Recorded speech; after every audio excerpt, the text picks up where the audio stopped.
The 19th mitzvah of the Rambam is the mitzvah to thank God after you eat a meal.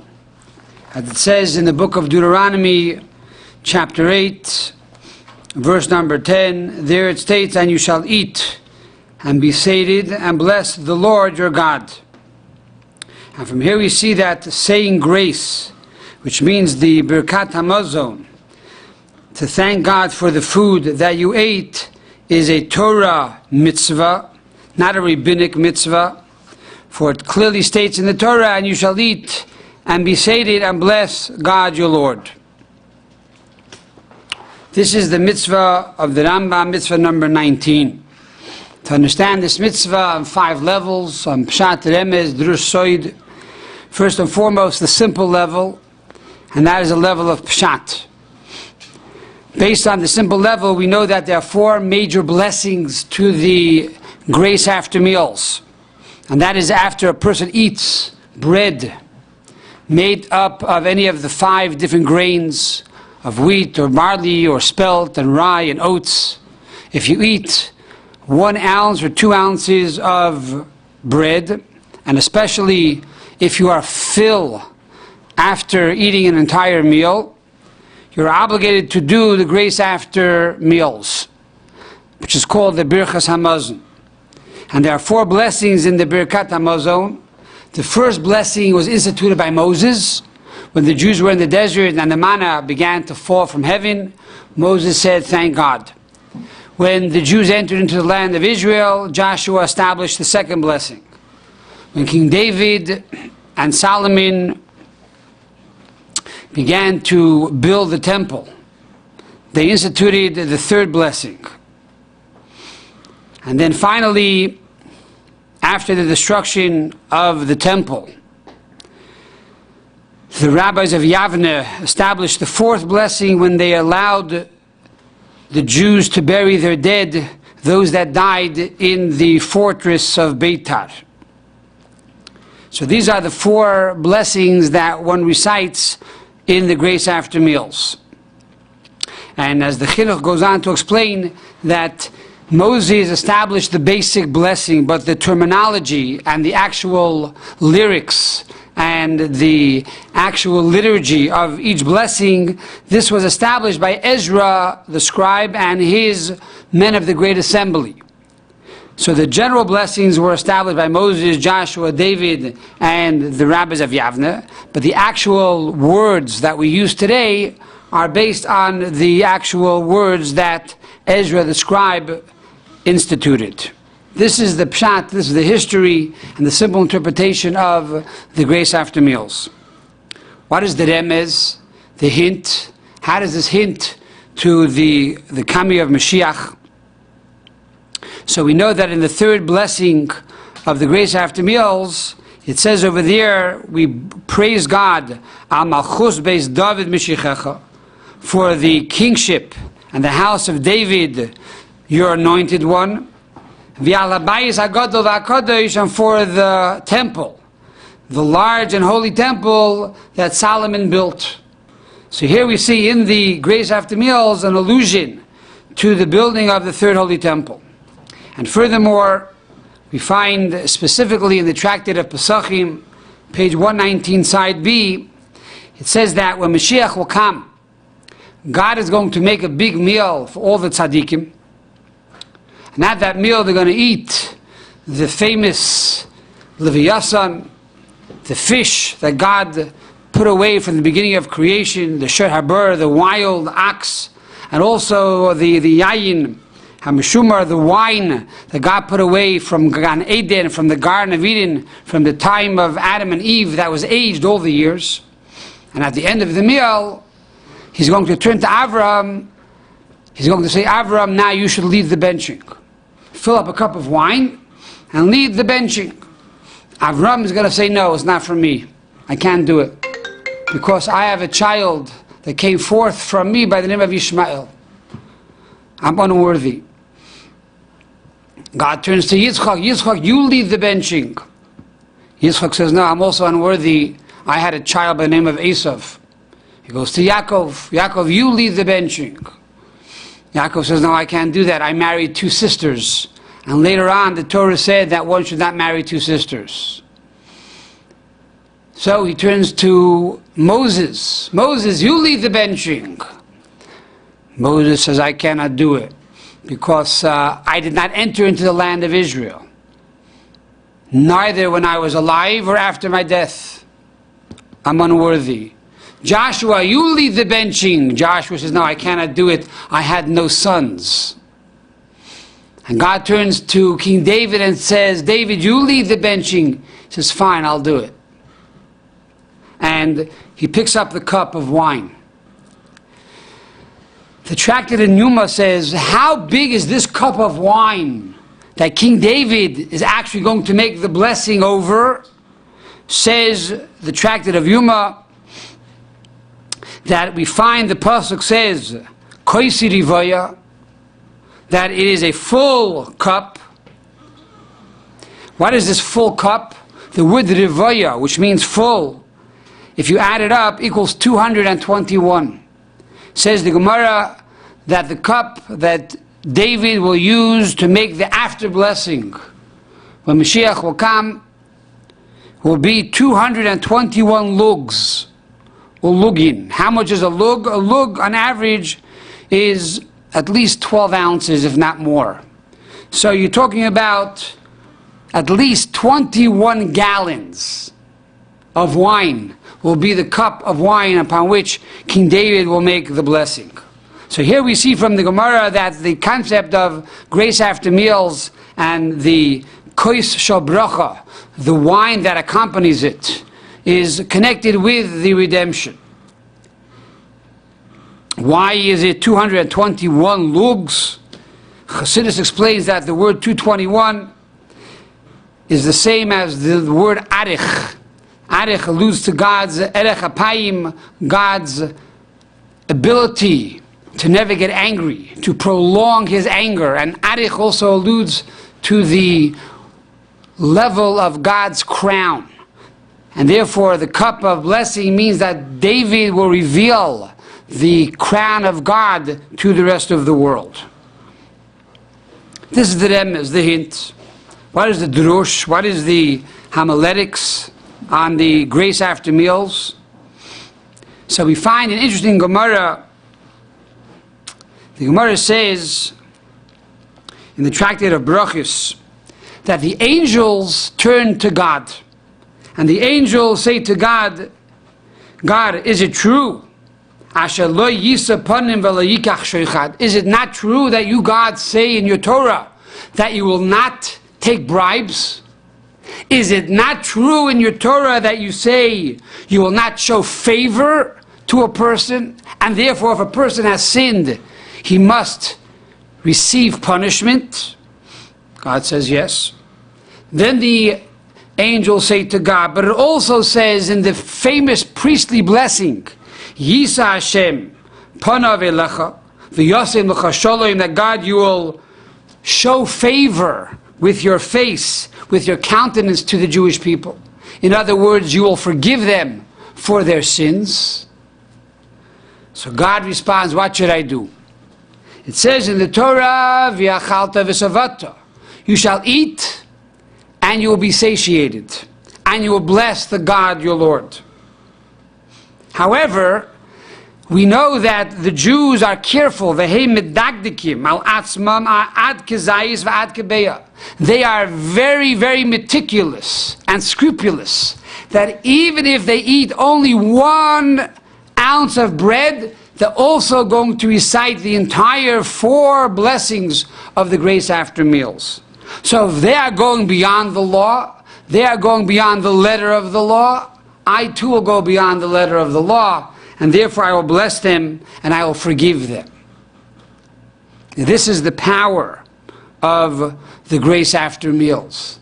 That God overlooks our imperfections, He overlooks our sins, and He shows us grace and kindness, and He shows us favor.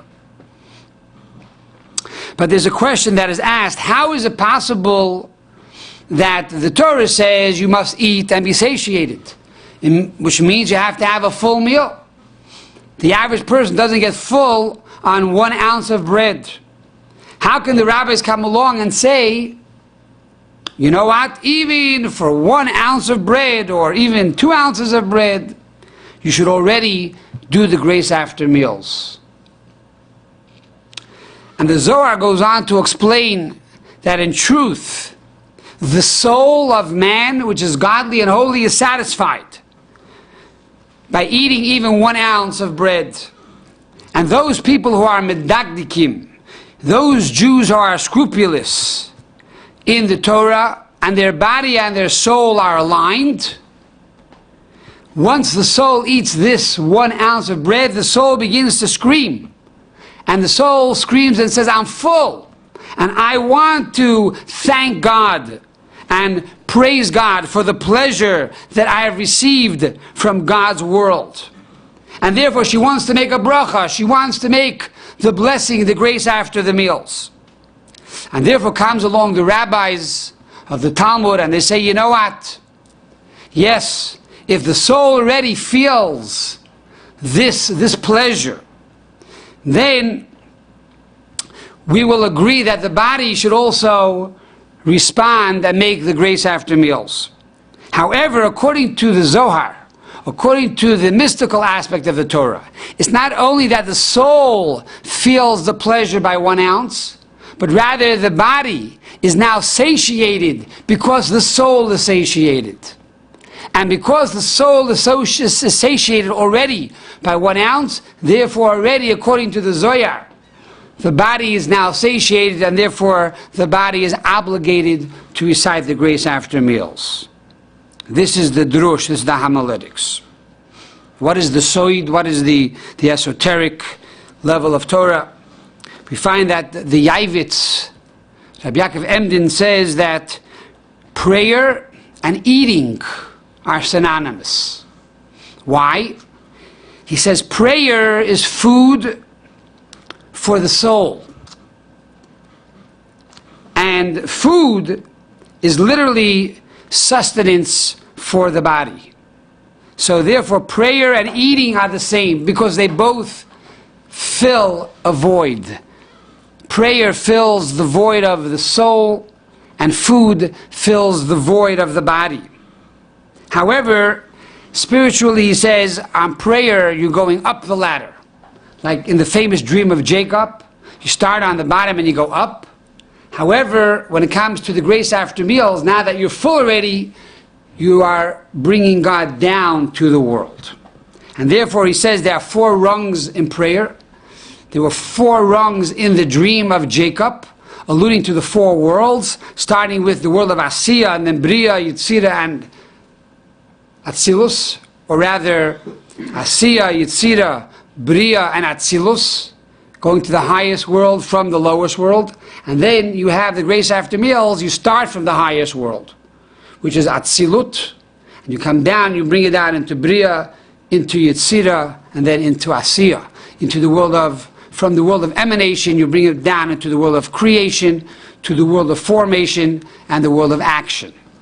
Similarly, the Zohar says that the 4 blessings of the grace after meals allude to the 4 letters of God's name. We start with the Yud of God's name, which is the first blessing that was established by Moses. The second blessing established by Joshua, you have the Hey. And then the third blessing established by David and Solomon, you have the Vav. And finally, the final blessing established by the rabbis of Yavna is the final Hey. And similarly, he goes on to say in the writings of the Arizal that when you conclude the first blessing, you should have in mind the Shem Ab, which is the 72 gematria name of God. When you finish the second blessing, you should have in mind the Shem Sag, which is the gematria of 73. Rather, the first blessing, 72. The second blessing, 63. The third blessing, Shem Ma, which is 45, and the fourth blessing, Shem Ban, which is 52. So this is the 4 different blessings, according to Kabbalah, in the grace after meals, alluding to the 4 letters of God's name, alluding to the 4 worlds, starting from Atzilus, the world of emanation, down to the world of action, and also the 4 ways of spelling God's name, which one equals 72, the other 63, the other 45, and the other 52. Also alluding to the 4 different blessings of the grace after meals. Similarly, the Rebbe says that in the 3rd blessing, we thank God for giving us our sustenance, and we say to God, we don't need a man or anyone of flesh and blood to give us our needs. We want you to give it to us. Kiyim, from your hand, which is Hamleah, which is fill, and Hapsucha, which is opened, Hakidoisha, which is holy, and according to the Baal Shem Tov in his Siddur, it said Hakidoisha, which is overflowing, and Rechava, which is very wide. Hamleah, which is full, is the letter Hey of God's name, because it alludes to the receiver. And then you have a Psucha, which is opened, which is the giver, which is the letter Vav, which represents a benefactor giving to the beneficiary. Hakadoisha, which is holy, alludes to the realm of Chokhmah, intellect, which is the letter Yud, and which is wide, alludes to Bina, understanding, because is the letter Hey. We know that in Kabbalah, the concept is the letter Yud. It's an idea, it's a flash of lightning. That's the letter Yud, the smallest letter of the alphabet, alluding to a concept, Chokhmah, intellect. And then you have Bina, understanding, which is wide, to expound and expand on this idea, which is the letter Hey, which is a wide letter, alluding to the 3-dimensional aspect of this concept. So, in this one sentence, we ask God to give us from His hand that is full and open and holy and wide. We are basically saying that you shall eat and you will be satisfied and you will bless God your Lord. What does that mean, you will bless God your Lord? Say bless God or say bless your Lord. Why do we need both names? And I believe what it's saying here over here is that you're blessing Havaya. You're blessing the 4-letter name of God. To bless means to draw down. The literal meaning of a bracha, of a blessing, means to bring down, to draw down.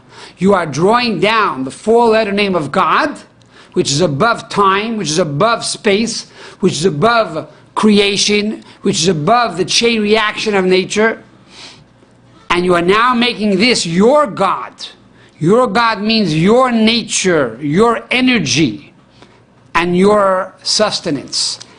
That our everyday physical nature should be blessed from a reality and a realm that is beyond time and space. That is the power of the grace after meals.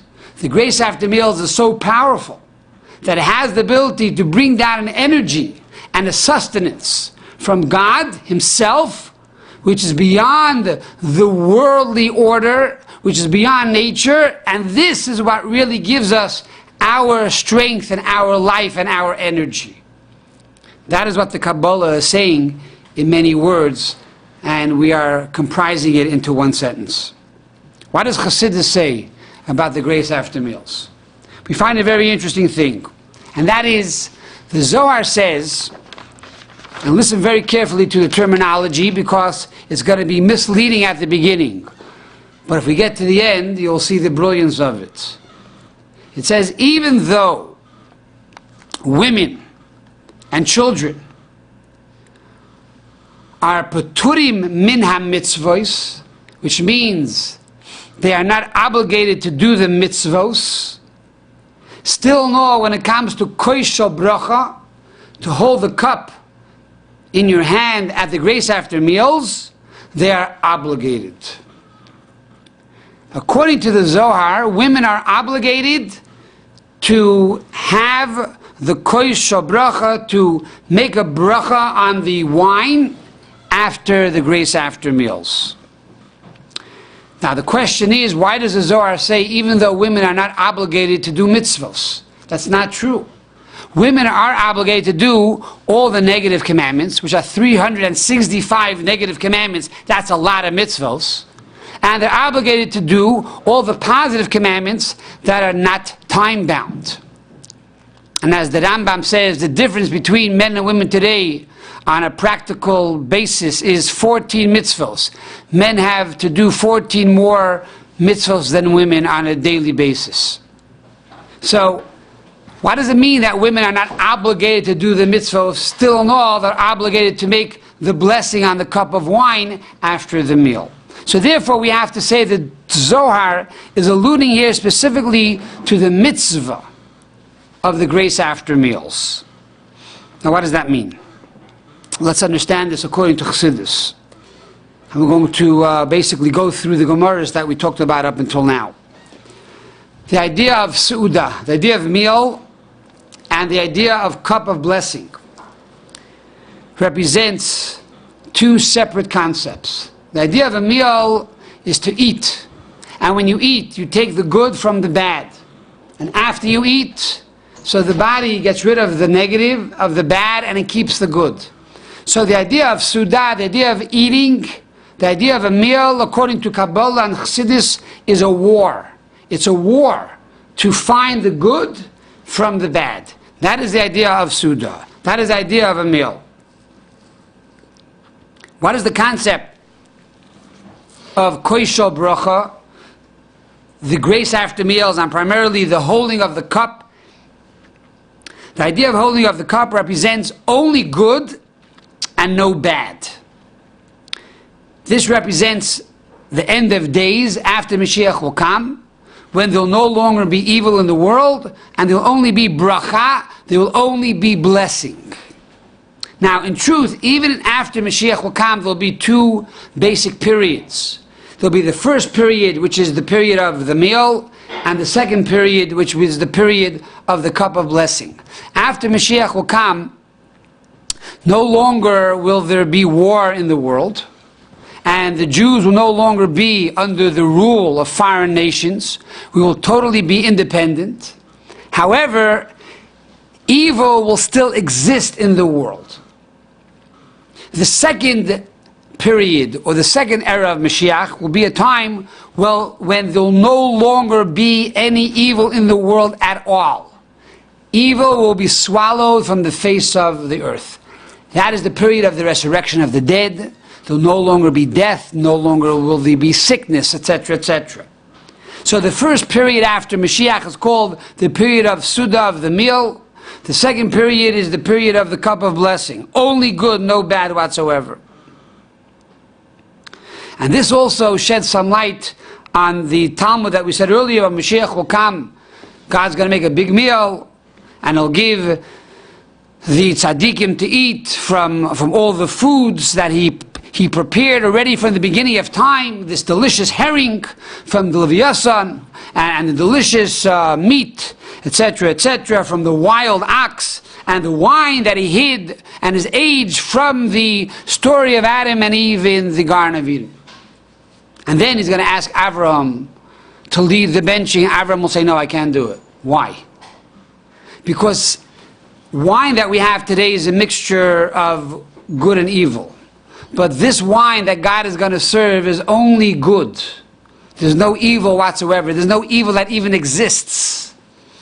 Avraham had a son that came out from him that was evil, that was Ra, that was Esav. Therefore, he cannot make the bracha on the wine. Yitzchak also had a son that was evil, that was Esav. Avraham had Yishmael, and Yitzchak had Esav. It was a mixture of good and bad. But this cup of blessing is only good.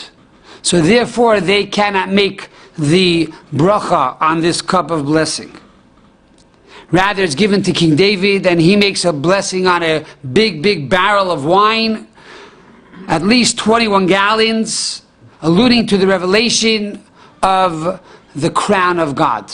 A revelation of godliness that the world never saw before or perceived, only maybe at the giving of the Torah on Sinai and the splitting of the Red Sea.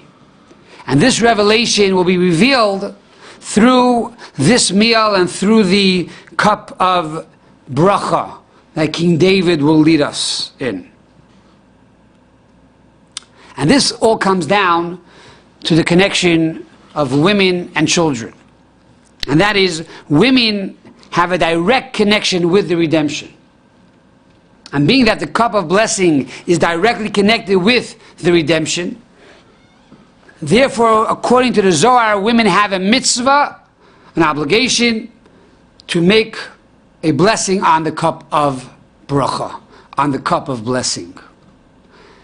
How do we see women have a connection to the redemption? This we said many times, that the Arizal says that today, this last generation is a reincarnation of the souls that left the land of Egypt. And just like the women took the men out of Egypt, it was in the merit of the righteous women that the Jewish people left the land of Egypt, so too in our generation today, it's a reincarnation of these women that will take us out of exile. Similarly, we find there's a pasuk in Shir HaShirim, in the Song of Songs, that says over there, Hanitzanim niru ba'aretz, that righteous blossoms are seen in the land, alluding to the redemption. These righteous blossoms, says the Zohar, alludes to these righteous young children who are pure and holy.